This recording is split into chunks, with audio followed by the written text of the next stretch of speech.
নমস্কার বন্ধুরা, কেমন আছো তোমরা সবাই? আশা করি ভালোই আছো। তো আজকের ভিডিওটা আমি শুরু করব সিদ্ধেশ্বরী ঘাট থেকে, কারণ আজ সকাল সকাল চলে গেছিলাম গঙ্গায় স্নান করার জন্য। আর গিয়েই জলে নেমে যাই আর বোম ভোলা বলে একটা ডুব দিয়ে দিই। তারপর জলে দাঁড়িয়ে একটুখানি বডি ফ্লেক্স করার চেষ্টা করি।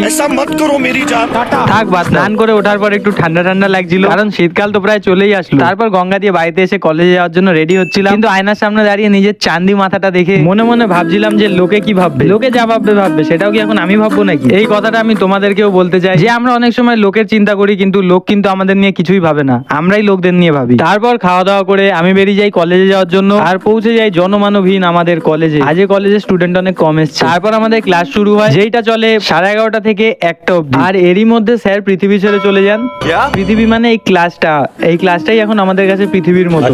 তারপর লাঞ্চ ব্রেক শেষ করে আমরা আসি থিওরি ক্লাসে, যেখানে বোর্ডে স্যার আমাদেরকে অঙ্ক বোঝাচ্ছিল, যেইগুলো আমার মাথার ওপর দিয়ে চলে যাচ্ছে। আর তারপর 4টের সময় কলেজ ছুটি হয়।